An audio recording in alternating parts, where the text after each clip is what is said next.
Ce 19 mai 2022 à 17 heures, l'INSEE a publié une étude sur l'impact de l'épidémie de Covid-19 sur la mortalité de mars 2020 à décembre 2021.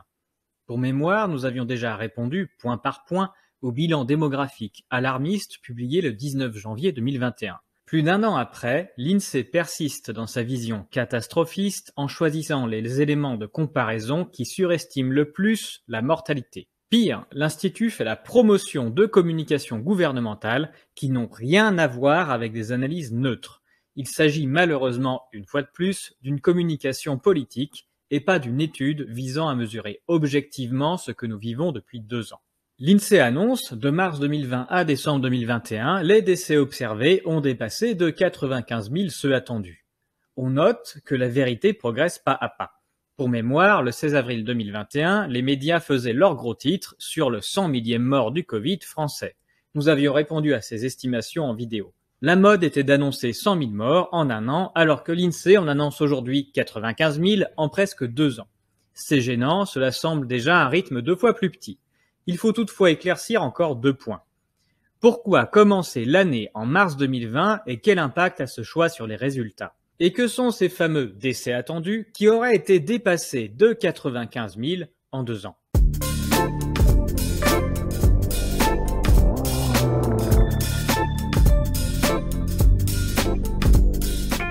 Concernant le premier point, il est inhabituel de ne pas regarder une mortalité sur un multiple de 12 mois. Nous avons déjà montré de multiples façons que la mortalité française varie selon les saisons.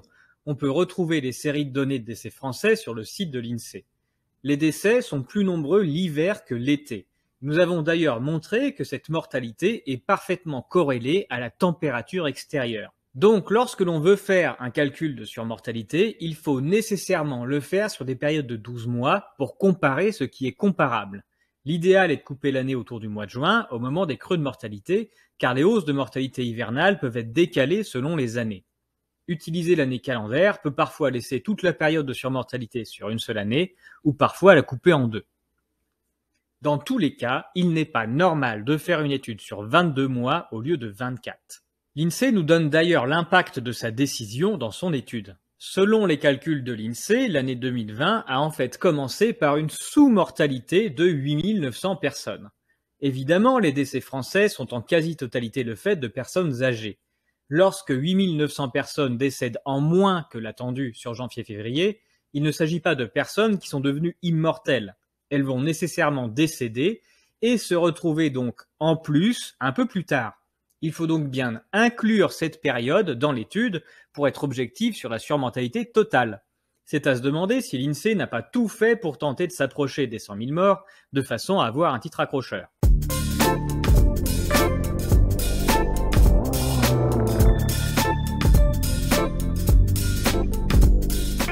Attelons-nous maintenant à comprendre comment l'INSEE a calculé ces décès attendus, la pertinence de ces choix et leurs impacts sur l'estimation de la surmortalité. Contrairement au bilan démographique de 2021, l'INSEE s'est rendu compte que la population française grandit et vieillit. Il est donc normal que le nombre de décès augmente. Pour comparer une année à l'autre, il est donc nécessaire de se baser sur les taux de mortalité par âge, plutôt que sur le nombre de décès total. L'INSEE a également réalisé que 2020 est une année bissextile. Sur 650 000 morts de 2020, 1 900 sont attribués au fait qu'il y a un jour en plus dans l'année. Ce sont des progrès indéniables. On doit cependant se poser des questions sur le fait que ces détails aient pu être négligés dans des bilans démographiques. Il reste, pour terminer cette estimation des décès attendus, à proposer une méthode pour déterminer les quotients de mortalité, ou taux de mortalité, pour chaque âge attendu en 2020. L'INSEE explique son choix dans la partie méthodologie de l'étude. On y lit « La tendance de la décennie 2010-2019 est retenue ici ». La tendance de la décennie 2010-2019 signifie que l'INSEE continue la hausse ou la baisse des taux de mortalité observés sur ces 10 dernières années.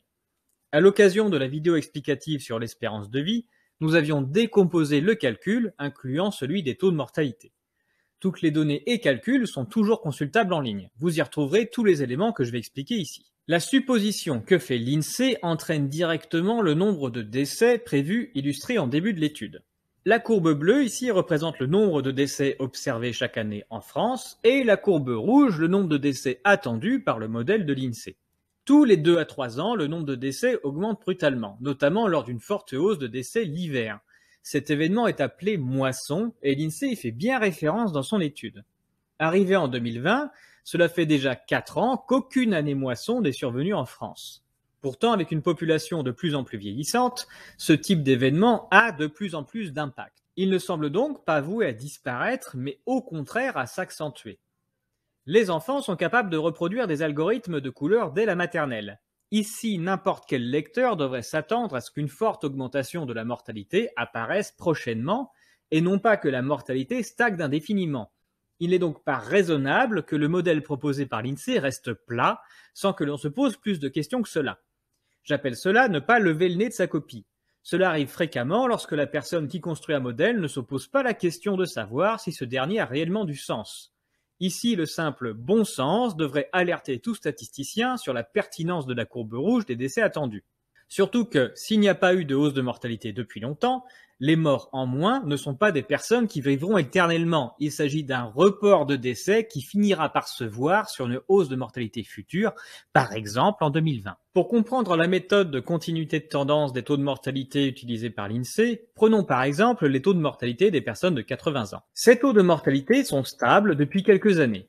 De plus, les taux observés sont supérieurs à l'année précédente, une année sur deux. Mais en prenant pour référence la tendance 2010-2019, l'INSEE suppose que le taux de mortalité de l'année 2020 est nécessairement plus bas que 2019. Et cela pose de multiples problèmes. Pour s'en rendre compte, il faut une fois de plus lever le nez de sa copie. Le premier problème est que le taux de mortalité prévu en 2020 est un taux de mortalité plus bas que ce qui n'a jamais été enregistré dans toute l'histoire de France. C'est donc un taux de mortalité qui n'a jamais existé. Le taux de mortalité de 2019 était déjà un record absolu et l'INSEE suppose que 2020 va nécessairement le battre. Et ce n'est pas raisonnable comme supposition. De plus, si nous prolongeons la tendance supposée par l'INSEE, nous découvrons qu'en 2068, le taux de mortalité tombe à 0. L'INSEE suppose donc qu'à cette date, les personnes de plus de 80 ans ne mourront plus du tout. Si vous êtes né dans les années 80, vous êtes éternel. Encore mieux, au-delà de 2068, les personnes de plus de 80 ans vont commencer à ressusciter.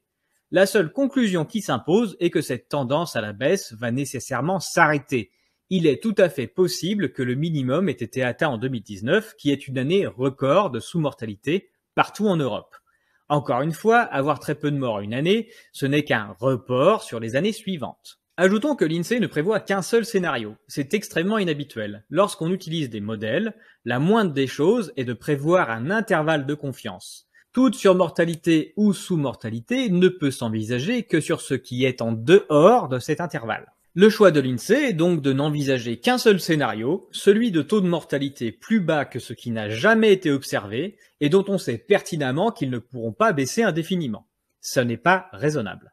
Si on choisit d'autres taux de mortalité, notamment ceux observés les 5 années précédentes, on conclut que l'année 2020 a finalement un nombre de décès inférieur à ce qui a été observé en 2015, et aussi inférieur à toutes les années avant 2013, mais nous n'insistons pas là-dessus.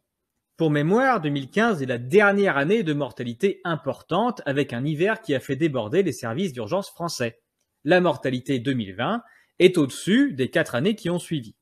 Mais si ces 4 années correspondent plutôt à des années de sous-mortalité, il est normal de finir par vivre une année de rattrapage. Ce 95 000 que titre l'INSEE est donc bien au-dessus de toute estimation réalisable avec des données observées. La réalité observable en regardant juste les 5 dernières années devrait amener à la conclusion que la mortalité en 2020 est entre une sous-mortalité de 12 000 personnes sur la base de 2015 et une surmortalité de 37 000 personnes sur la base de 2019, ce qui est malheureusement beaucoup moins vendeur.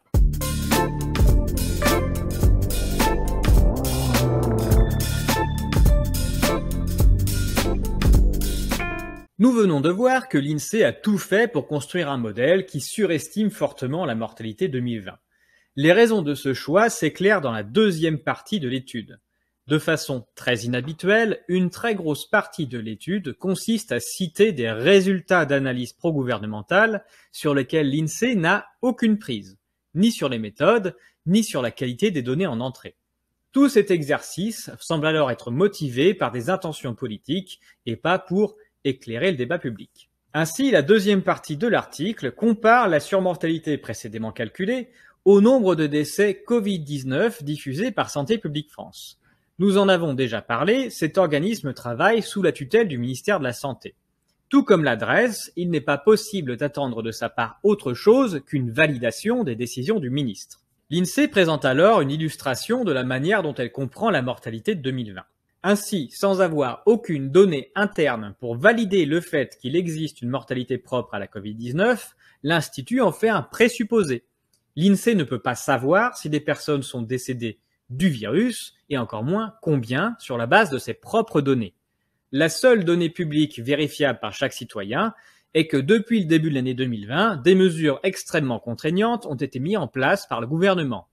Le titre de cette étude devient alors « Mortalité depuis le début des mesures mises en place dans le cadre de l'épidémie de Covid-19, 95 000 décès de plus qu'attendus de mars 2020 à décembre 2021 », ce qui est tout de suite beaucoup moins vendeur. Parmi les arguments avancés par l'étude justifiant le comptage des morts Covid-19, nous retrouvons les morts à domicile Covid-19 qui ne sont pas comptabilisés. On lit, parmi les décès liés à la Covid-19, l'INED estime à 5% les décès survenus à domicile, Pison et Mêlé 2021, soit 6 000. Cette estimation provient étrangement d'un article de l'INED, alors que c'est bien l'INSEE qui diffuse les décès par lieu, à domicile, à l'hôpital, en EHPAD ou autre. Pour mémoire, nous avions montré, grâce au rapport de l'ATIH, que ces 6 000 décès, correspondant à la surmortalité à domicile en 2020, s'expliquent très bien par le nombre de personnes qui n'ont pas été prises en charge pour AVC et infarctus pour cause de confinement. Avant de déclarer que la surmortalité est due au seul virus, il est normalement nécessaire de lire les sources disponibles pour ne pas tomber dans un biais de confirmation. Parallèlement, l'étude fait la promotion des mesures gouvernementales, avec pour source les agences gouvernementales. On lit « Par ailleurs, l'impact de l'épidémie est réduit grâce à certains décès évités, baisse des accidents de la route, des tentatives de suicide en 2020, selon Santé publique France 2022, de certaines maladies contagieuses grâce à la réduction des déplacements et des contacts, aux gestes de protection, etc. » L'INSEE n'a pourtant aucun moyen de justifier que la réduction des contacts ou les gestes de protection ait un quelconque impact sur la mortalité. L'argument des accidents de la route est révélateur du parti pris. En 2020, le nombre de décès par accident de la route a baissé de 500, ce qui n'est pas vraiment du même ordre de grandeur que la surmortalité de 95 000 personnes annoncées, ou les 6 000 décès possiblement attribuables aux AVC et infarctus non soignés que nous venons de détailler. L'INSEE tombe ensuite dans le piège de la codification en prenant pour acquis le fait que la grippe aurait complètement disparu pendant 2 ans pour laisser toute la place à la Covid-19. On lit « En effet, la quasi-absence de grippe a réduit le nombre de décès observés ». Nous avons montré dans la dernière vidéo qu'il n'y a plus de statistiques de grippe en France depuis 2 ans, tout simplement parce qu'il est beaucoup plus rentable pour les hôpitaux de déclarer des patients atteints d'infections respiratoires dans les cases correspondant à la Covid-19, ici en jaune, que dans les cases correspondant à la grippe. Il n'y a pas eu une disparition des bronchites, pneumonies, bronchopneumatie, bronchiolite, tuberculose et autres grippes, mais un transfert de codage qui fait croire à la disparition de toutes les maladies respiratoires, regroupées dorénavant sous la bannière Covid-19. C'est tout le problème de prendre pour argent comptant des données administratives hospitalières, récupérées sans contrôle qualité et qui dépendent de choix politiques et financiers. Pour ceux qui s'intéressent plutôt à l'économie, on retrouve la même arnaque dans les données du chômage. Plus loin, l'INSEE se permet même de faire la promotion de la vaccination, citant cette fois-ci directement les statisticiens du ministère de la Santé, comme si le ministre allait se juger objectivement lui-même. On lit « La vaccination est l'un des facteurs qui réduit le taux de mortalité lié à la Covid-19. Par exemple, en octobre 2021, parmi les 20 ans ou plus, ce taux est 9 fois moins élevé pour les personnes complètement vaccinées que pour celles non vaccinées. » Nous avons détaillé plusieurs fois, notamment dans une vidéo spécialement consacrée aux statistiques de l'adresse, les nombreux biais des données de l'adresse. Le plus simple à comprendre est celui des tests. Le vaccin a permis entre juillet 2021 et mars d'avoir accès au pass vaccinal. Avoir un pass vaccinal permet de ne pas se tester. Ne pas se tester permet de ne pas être déclaré positif Covid-19. Un vaccin, pas de test, pas de Covid, pas de Covid, le vaccin marche. Pour finir, l'INSEE s'étonne toutefois que la mortalité en 2021 soit restée élevée, malgré l'effet moisson et surtout la vaccination déclarée efficace à 90% un peu plus haut. L'INSEE s'étonne notamment que la mortalité est augmentée chez les jeunes. L'Institut évite soigneusement de se demander quelles mesures ont été mises en place en 2021, visant notamment des jeunes, et qui pourrait avoir un impact sur la mortalité. Si l'INSEE n'était pas enferré dans un biais de confirmation et la volonté que le virus tue et les mesures protègent, en particulier la vaccination, elle aurait pu découvrir que cette hausse de mortalité a commencé précisément à l'été 2021. Elle aurait pu alors se demander ce qui a spécifiquement commencé à l'été 2021. L'INSEE aurait pu se rendre compte que les données de vaccination par âge sont publiques et fournies par le CDC. Elle aurait pu ensuite vérifier s'il existe ou non une corrélation entre ces données et la mortalité, comme nous l'avons fait pour toute l'Europe. Mais peut-être l'Institut n'a-t-il pas envie de poser les questions qui fâchent. Au bilan, nous avons donc une étude de l'INSEE qui surestime au maximum la surmortalité de 2020 et qui se lance dans un exercice de promotion de la propagande gouvernementale. Nous avons vu que les éléments proposés sont facilement réfutables à condition de se pencher sur les sources et méthodes utilisées. Cette étude est le parfait reflet du biais de confirmation dans lequel nous vivons depuis 2 ans.